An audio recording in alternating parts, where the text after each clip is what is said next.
Welcome to the Shrink Think podcast. I'm Aaron. And I'm Nathan, and we're both licensed professional counselors in Oregon, here to bridge the gap between therapists and clients. We are your companions on your journey to build your healthcare practice, yourself, and your relationships. To get you started, we've created a free email course on our website, shrinkthink.com/awesome. Just kidding, /podcast. We've got practical steps on overcoming fear and anxiety. Hey, thank you for joining us on the Shrink Think podcast.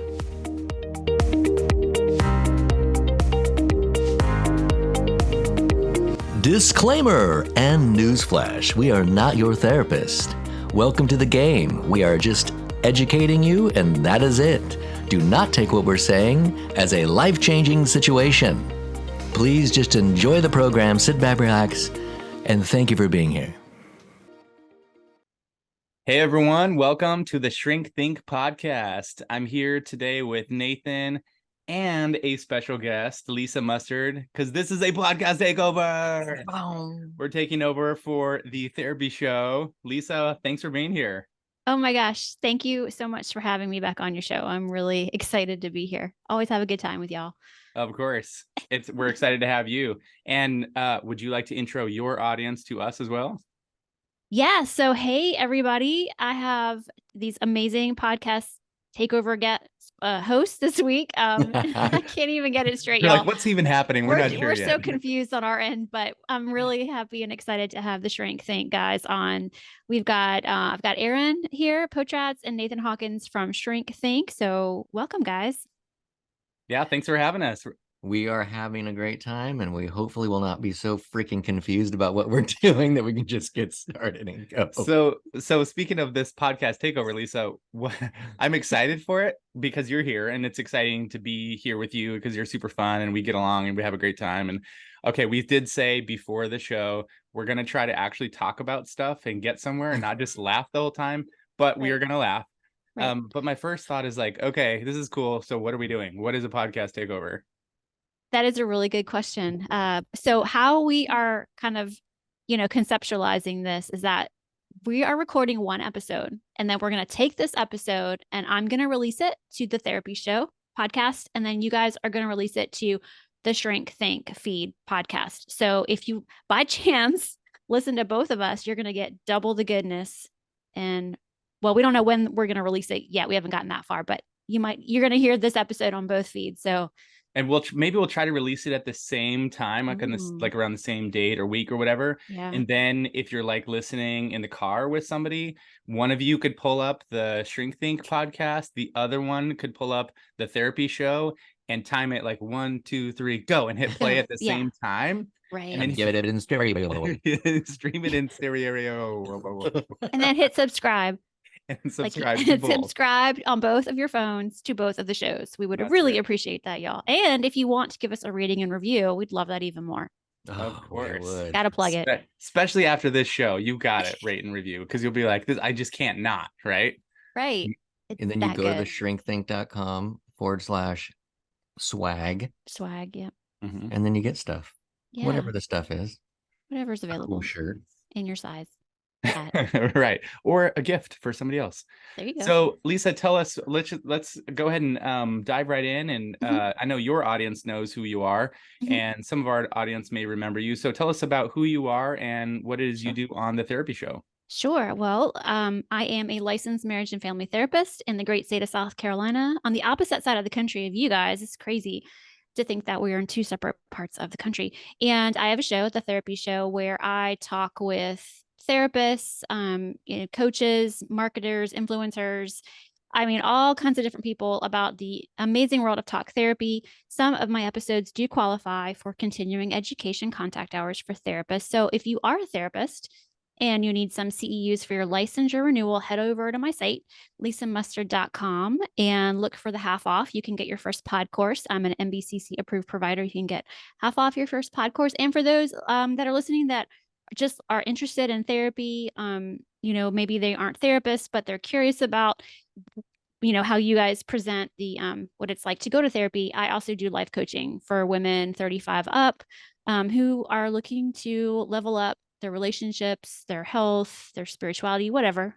I love working with women in midlife. And what else can I promote? Well, I have the second second to do Can that. I No, I'm can just I kidding. just say too that Lisa, you are the real deal too.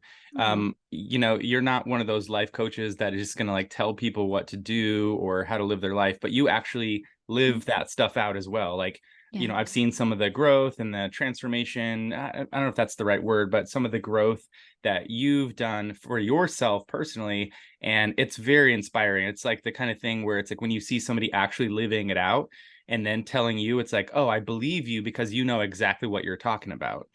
Oh, wow. Thanks. That's probably the biggest compliment that I've received regarding my life coaching. So thank you very much. Yeah, when I turned 40, I kind of hit this like in my life, and for a number of different reasons, but I worked really hard to figure it out and to making the decision to move forward with reinventing myself at midlife versus kind of having that crisis moment, and letting that kind of, be the obstacle for my 40s. I just worked really hard to get it all together, and I just turned 50, and man, I'm excited for my 50s. Like, what am I going to learn in my 50s? Because in my 40s, I learned about myself and I learned how to podcast and I learned how to grow a business. So yeah, it's pretty exciting times. Well, Sounds like you tell like to slow down. that I Right. actually I am probably slower than I was 6 months ago. Kind of just, having to reevaluate how I was spending my time, Mm. intentionally spending my time. Y'all know when it comes to Oh yeah. growing businesses and growing a podcast and still being present for your family and staying committed to your highest values. It's a lot. But yeah, will you tell my audience a little bit about Shrink Think? And I want y'all to know this is one of my favorite podcasts to listen to. So my audience, I listen to the Shrink Think, and I go for walks when I listen to my podcast, and I can't tell you how many times I've had to stop at a corner because I'm laughing so hard at what you guys are saying. So if you love counseling and if you love to have a good time and laugh, you've got to check out Shrink Think. So share more with your story with my audience and how you guys got here. Yeah, so man, it was a bunch of years ago. We basically, well, I was alone and scared and by myself. And I came and rescued him. Hallelujah. It fed into my rescuer complex. I've Right. overcome it myself as well. And then I've been a victim ever since. I'm just kidding. So no, what happened was actually was because when you're in private practice by yourself, you really are by yourself. You're Mm. constantly doing phone tag to try to coordinate care. And so I decided I want to do like some kind of supervision group and then put it out there. Found I knew Aaron from grad school. I graduated a little bit before him, about a year ahead, which makes me better. That's a rabbit trail, really. Anyway, so I contacted him and I contacted a couple other people. He knew some people. Anyway, we start doing this group, and I'm telling a little bit of the story that normally does not get told because I think our audience doesn't probably know this part. Um, and so we really kind of gelled, and I was talking about like, man, I want to try to add some office space and maybe do some supervision with some of their clinician. And I was like, I want to do that. And I'm like, it would be great if we could somehow do something together because a space opened below us. Like we were on a second, well, I was on a second floor. And so anyway, skipping a lot, it worked out for Aaron to come there. We ended up doing supervision stuff. Then ended up being like both of our individual businesses started growing ridiculous. And then we got a second business together where we're partners. And then that group practice is continuing. That group practice is in 2 locations. Oh. And I'm trying to think. Go ahead and take them. Yeah, and then it was like probably 4 years ago, we went to a conference for therapists, business who were business minded, entrepreneurial. And we went there and we had heard about podcasting, and I just walked away saying like, oh, this is something I want to do. Like, this is super cool. And Nathan's like, I want to do that too. You're doing it. I have to Right. because I'm a victim. Exactly. But it's that idea, like it's more fun. It's better to do that, with a partner, with somebody that you know and trust. And so I just did all the research about podcasting and learned how to do that, just like you did, Lisa, and put it together. And we've been now doing the Shrink Think podcast for 2.5 years. Actually, you know what? No, this is 2 years this September. It's 3 years. 3 years. Oh my goodness. Wow. Yes, Yeah. This is like an the old little moment. baby growing so quickly. It's like one of those old moments like, oh yeah, this was just like 10 years ago. And like, you've been saying that for the last 20 years. Right. Yeah. So it's been actually since 2020 is when we released the podcast. I think we have over 150 episodes. We do, yeah.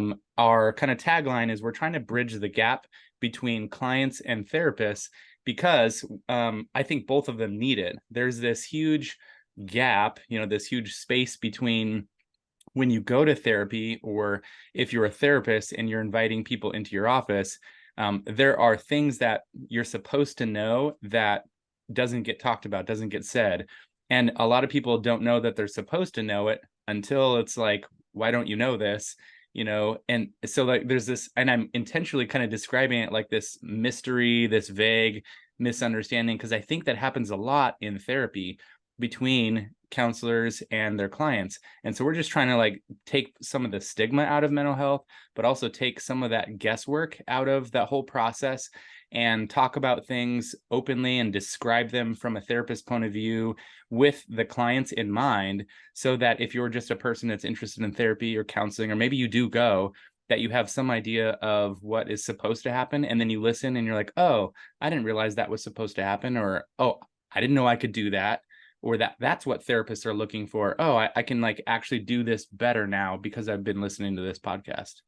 Yeah, I think people are open to therapy, obviously, but a lot of times, what I learned, which is why we started, not why we started the podcast, but why we started another business, the third business, which was Shrink Think, is that people don't have necessarily, like, they're open to therapy, but then they show up and they don't really totally understand what's supposed to happen. Right. Like some kind of magic will happen. Right. And it's kind of like the podcast where you do it and you're like, okay, I have a microphone. Mm-hmm. What am I supposed to do now? Right. You just do it. I'll tell you one thing, you don't do what Lisa Mustard did and go by yourself. Holy crap, I do not know how you do that. I do not understand it. Like how you can talk like a Jiminy Christmas. And you're just so natural. Yes, for sure. Wow. I don't know, it's not that hard, I guess. You mean talking about myself doing the solo episodes? Yes. I did one solo episode when Nathan was traveling recently, and I remember I was talking to somebody else about it, and I said, okay, I'm going to try to still keep the kind of the humor and the lighthearted whatever, but like there's nobody there to bounce off of. I'm just like, I have to like entertain myself. Right. Yeah. And that's more challenging to do on a podcast. It is. Yeah, no, I totally get what you're saying. Yeah, so I love having guests on the show. I love interviewing people, but also what I was finding is that people were reaching out, asking me questions like on social media and like an email about specific topics. And I was like, why don't I just come on and talk about those topics? Because, why not? They're asking questions, give the people what they want, is kind of the way I look at it. Yeah, I don't know. I just kind of do it. It's gotten easier. I think at the beginning it's kind of tough, but you just do it and you get better at it. Yeah, funny story. My husband, up until recently, said he couldn't even listen to my episodes because they were like, he felt like I wasn't authentically me. Because he knows you so well. Yeah, it was like cringy for him. Yeah, as my 15-year-old daughter would say. But I'm getting some street cred with my kids because like a couple years ago, I interviewed Lori Gottlieb from Maybe You Should Talk to Someone. Remember? Yeah. That's like on my bucket list. Yes, I want to do that. Well, I was such a fangirl in that episode. I felt like such a dork afterwards. But you know who Emma Chamberlain is? Can I ever say her name? Emma Chamberlain. She's some influencer. No, I don't even know what generation she is, but not ours. And she interviewed Lori Gottlieb, and my 15-year-old was like, "Oh my gosh, you know, you're like 2 degrees from Edmonton." I was like, "Who?"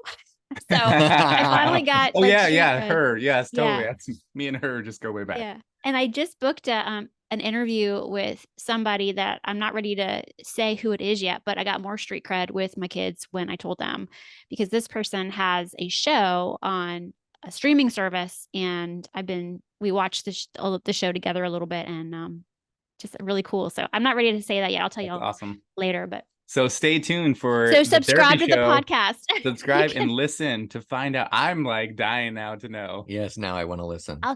Yeah. I need to hear that person right now. I'll tell you when it's booked. I mean, we're working on getting it scheduled and booked, so I'm excited. Really excited. Awesome. Yeah. Well, what do we want to talk about today? I know we had some ideas. Is there like a topic that you wanted to bring out for our listeners? For This is so our good. listeners, Yeah. yeah. So one of the things that I like when you guys talk about on your show, and I got really good feedback on mine, was attachment styles.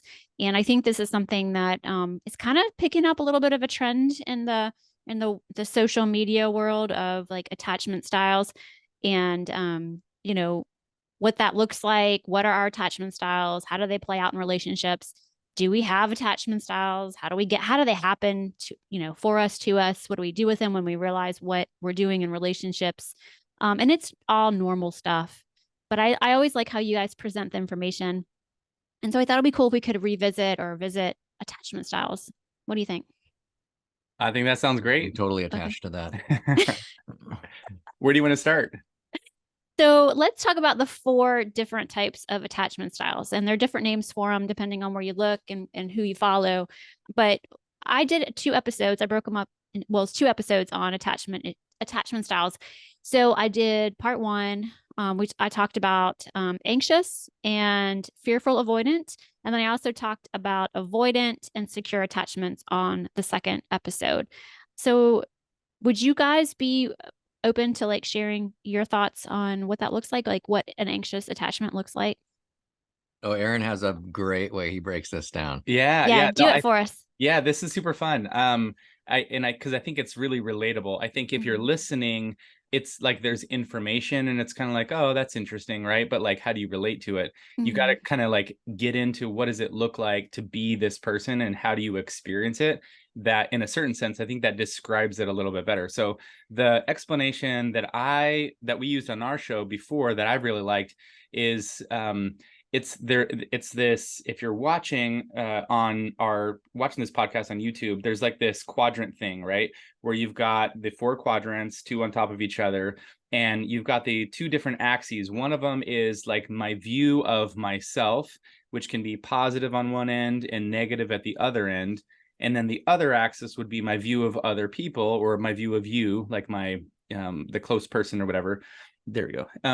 And is that positive or is that negative? So on the one hand, if I'm okay, so to think about it, like if I have a positive view of myself, on the middle axis, the other one, it's my view of other people. Is it positive on one end or negative on the other end? So if you've got positive, my view of you is good and my view of myself is good, then it's like I'm okay and you're okay. We're all okay. Everyone's secure. I'm secure. Everything's fine. I'm not really worried about something.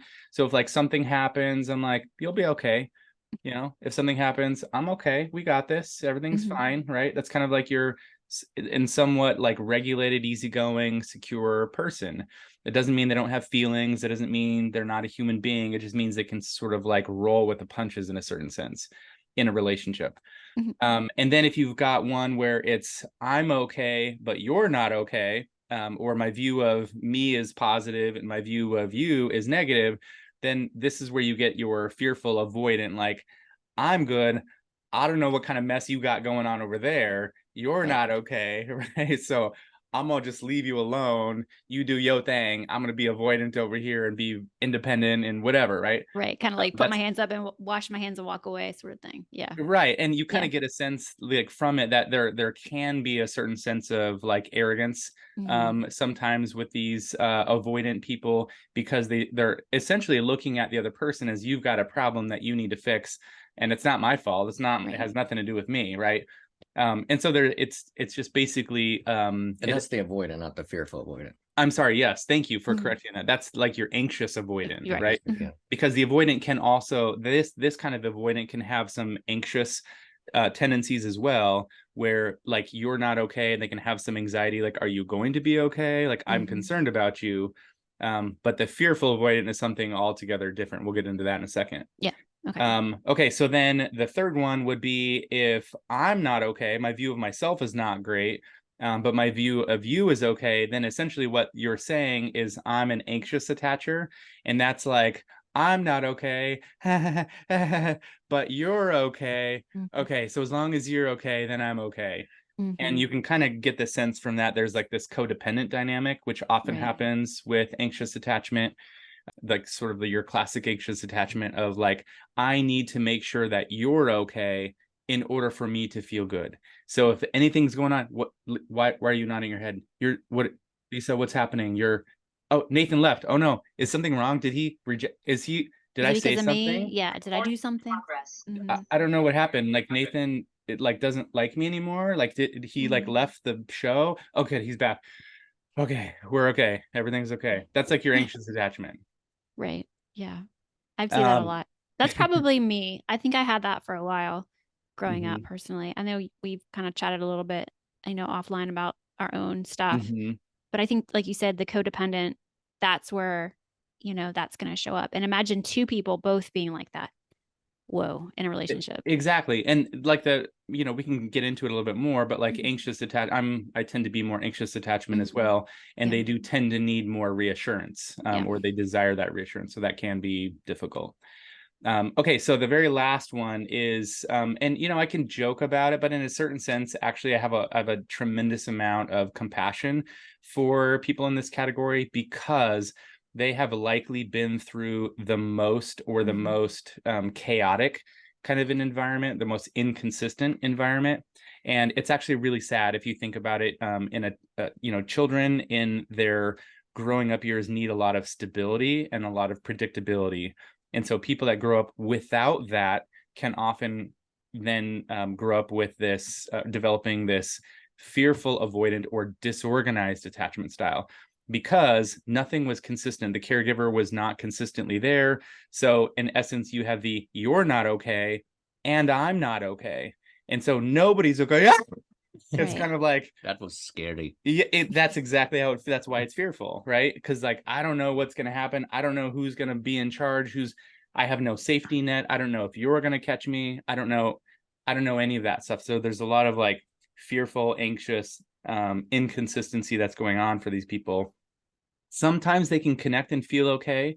There can be like some spurts of like secure connection.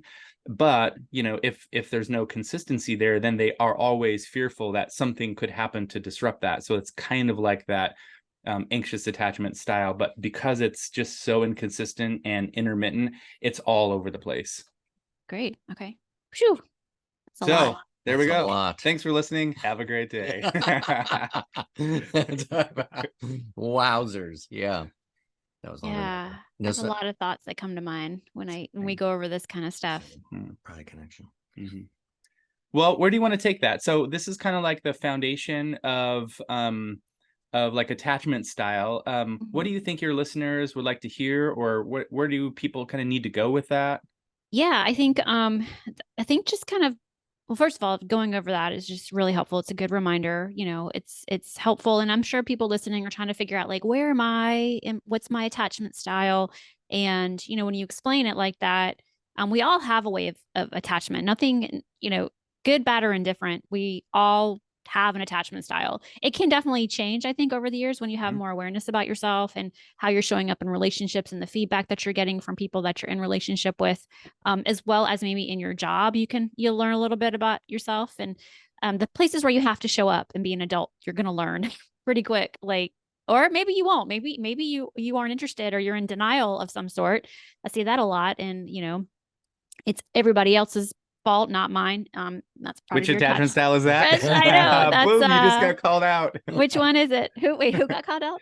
That would be the avoidant. Right. I was gonna say the avoidant one. So I think it's just kind of, maybe talk about like what do you do? Like, what do you do when you realize you have this attachment style and you don't like it? You know that for things to get better in your life, you are the one that has to be different. You can't put it on other people. You finally have that realization, like, I'm the adult here. I'm the common denominator. Maybe it's time that I do a little bit of work on myself. So maybe we should go in that direction. What do you think? Yeah, I think I would add into that because I think it's like a double whammy. And in an easy maybe milieu to be able to talk about it is that same person you're thinking of. So you are listening to the show and you're having these thoughts and you are a parent.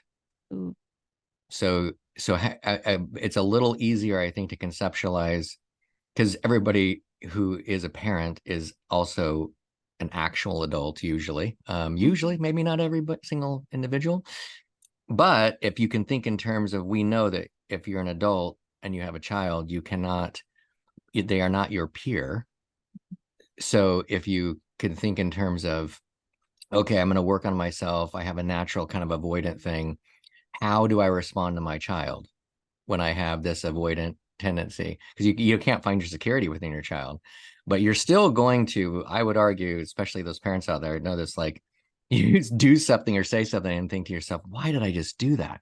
Right. Because that attachment's so natural that you're Mhm. going to naturally do that everywhere you go with every human. The question is how well do you know them? So Mhm. working on it, I think it might be interesting to consider it from that perspective, because you can kind of like, you're kind of doing some self-evaluation when you're parenting anyway. You So hope. I think, yeah, that's an interesting context. Like if you're parenting, it can be really difficult to see or to be, I guess, to discern, is this my attachment style that's happening here? Because a kid is just being whatever, you know, they're just doing their own thing. So I guess when I was thinking about it, it was maybe, you know, one thing that if you're listening and you're a parent and you're not really sure, or if you are sure that you have a certain attachment style, but you want to see it in, like, how does this play out in your parenting, you can just ask yourself that whole am I okay, are they okay question. So if something's happening and your kid is going through something, they're, you know, having some struggle or having some emotion, and you can clearly see that they're not okay, then you can ask yourself, well, am I okay? And if I'm not, if my kid is not doing well, like they're having some sort of a reaction to something, a meltdown of some kind, or, you know, we've got a lot of like teenage girls daughters here on the show. So if they're going through some, you know, drama that's happening or whatever, I don't have teen girls, I have boys, so it's a little bit different for me. But if there's some drama that's happening, you can ask, like, are they okay? And then I can check in with myself and be like, wait, but am I okay? And that can help you kind of decide, like, okay, which attachment style maybe am I? That can give you some awareness, at least to take the next step of like, okay, I'm not okay. In order to be secure, I need to be okay, regardless of whether or not my kid is okay. Right. Yeah, I like that. I mean, I could give examples, you know, from my parenting and from, you know, we have daughters, and if they're listening to the show, they're going to hate me for talking about them, but I will be as nondescript as possible. And I'm going to use myself as the example because it is about my parenting style. It's really not about them. So I grew up in a very chaotic, traumatic. I mean, I would say some trauma here and there. I'm nothing. You know, my trauma is my trauma, of course, but child of divorced parents. There's a lot of drama, a lot of chaos when I was middle school age through high school. And so my attachment style is very anxious. I'm a very anxious attacher and attache. What is it? I'm of an anxious attachment style. And I finally started to understand that in my 20s when I went to counseling for the first time. So, and then I became a therapist. So I'm super self aware. Like I'm always looking at what I'm doing and saying, what just happened? How could I, you know, who did I hurt in this situation? What did I mess up? Um, and then when I became a parent, I saw myself kind of projecting my own anxiety onto my kids. And that was a wake up call for me. Like, you got to get this stuff under control. But I like what you said, Aaron, about asking the question, are they okay? Are they okay? Is she okay? She's okay. How come I'm not okay? It's my stuff. Like, it's my stuff in that moment that I'm reflecting on, that's coming up. I'm getting triggered, whatever. My kid's okay. So I know it's my work. Right. And I see that my husband will tell me that I can be a little bit of a helicopter mom at times. So I have to work really hard on not doing things for my kids that I know that they're old enough to do for themselves. I have to, because I didn't have that growing up. I didn't have somebody there doing things for me. So I feel like, well, they missed out. I missed out. I missed out on having a parent do these things for me. So I want to make up for that and be that parent that I never had. And mom, if you're listening, I love you, not throwing you under the bus. It's just whatever.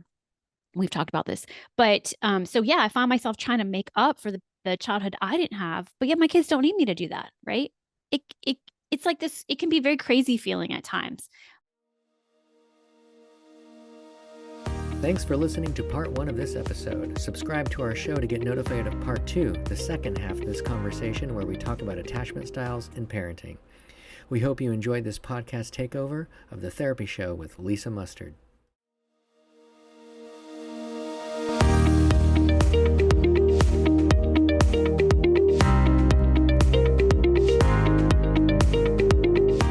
Thanks for listening to our show.